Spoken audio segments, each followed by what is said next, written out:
अऊज़ु बिल्लाहि मिनश्शैतानिर्रजीम। बिस्मिल्लाहिर्रहमानिर्रहीम।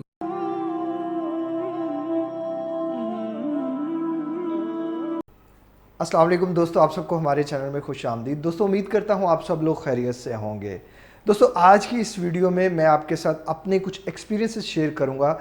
जब मैं डिप्रेशन में था, एंजाइटी में था, तो मेरी हार्ट बीट अक्सर तेज़ रहती थी। दोस्तों अगर आप बात करें इंसान की नॉर्मल हार्ट बीट की, तो वो 1 मिनट में 60 बार जो है वो उसका दिल सिकुड़ता और खुलता है। लेकिन डिप्रेशन और एंजाइटी में ये तादाद बढ़ भी जाती है। जब आप डिप्रेशन में होते हैं, आप पैनिक में होते हैं, आप पैनिक सिचुएशन में होती हैं, जिसकी वजह से आप दो चीज़ें जो हैं वो आपकी बढ़ती हैं। एक चीज़ आपकी हार्ट बीट, दूसरी आपका ब्लड प्रेशर।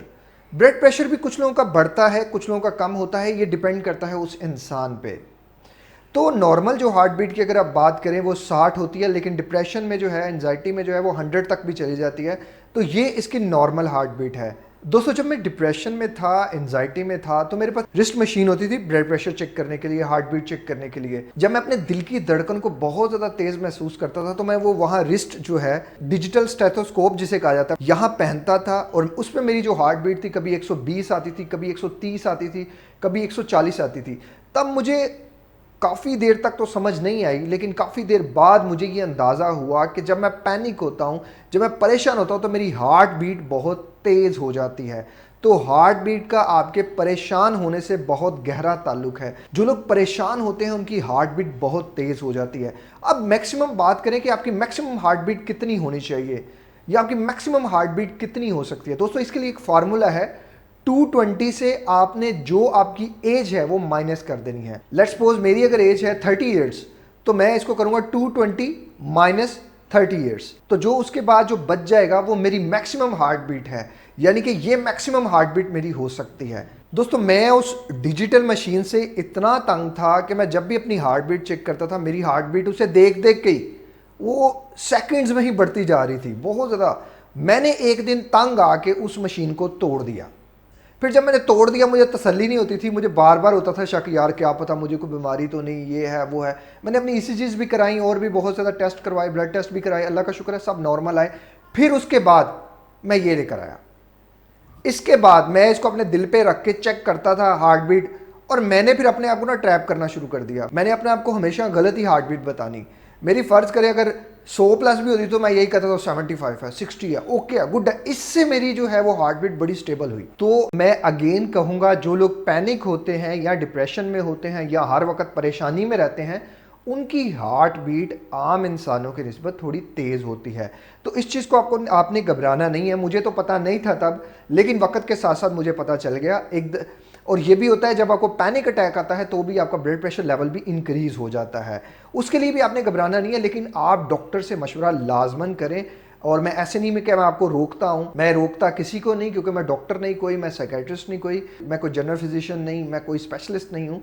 लेकिन आपको डॉक्टर के जाना चाहिए, लेकिन बहुत ज़्यादा घबराना नहीं चाहिए इस चीज़ को लेकर। जब आप जितना घबराएंगे उतनी ही ये चीज़ इंक्रीज़ होती जाएगी। एक मेरे भाई हैं, उनकी हार्ट बीट 110 पे चली गई, वो बड़े परेशान हुए, उन्होंने जाके ईसीजीज करवाई, सब नॉर्मल आया। तो आपने कभी भी अपनी, जब आप पैनिक सिचुएशन में हो, आपने घबराना नहीं है। आपने हार्ट बीट को देख के खुद को नॉर्मलाइज करने की कोशिश करनी है। आप जितना खुद को नॉर्मल करेंगे, इंशाल्लाह आपकी हार्ट बीट उतनी ही लेवल पे आ जाएगी, उतनी ही नॉर्मल हो जाएगी। जब हम पैनिक होते हैं तो पैनिक होने की वजह से हमारी हार्ट बीट भी बढ़ जाती है, हमारा ब्लड प्रेशर भी बढ़ जाता है। तो पैनिक खुद को ना करें। अगर आपको पैनिक अटैक आ भी रहा है तो आप खुद को नॉर्मल ही रखें, खुद को स्टेबल ही रखें। अब कुछ लोग कहते हैं जी हमें पैनिक अटैक आ जाता है, हमें पता नहीं चलता। गलत बात है ये। पैनिक अटैक की मिसाल ऐसी है कि वो आपका दरवाज़ा खड़काता है पहले, कि भाई मैं आ रहा हूँ। आप जब दरवाज़ा खोल देते हैं ना जुस्तजू में आके कि पता नहीं बाहर कौन है, तो बस फिर वो पैनिक अटैक होता है। वो पैनिक अटैक आपको आता है, और वो पैनिक अटैक आने से पहले आपको बता रहा होता है कि मैं आ रहा हूँ, मैं आ रहा हूँ, और आप उसको सोच सोच के फिर खुद ही अपने आप को परेशान कर देते हैं। जब आप परेशान होते हैं तो वही तो आपको पैनिक अटैक आता है।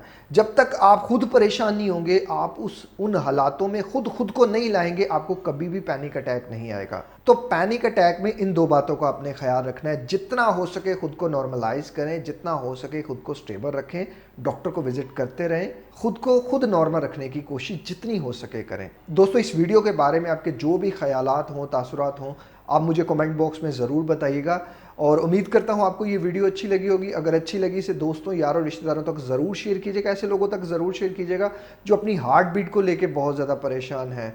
अपना बहुत ज़्यादा ख्याल रखिएगा, मुझे दुआओं में याद रखिएगा। मिलते हैं किसी और वीडियो में किसी और टॉपिक के साथ। अस्सलाम वालेकुम, अल्लाह हाफिज़।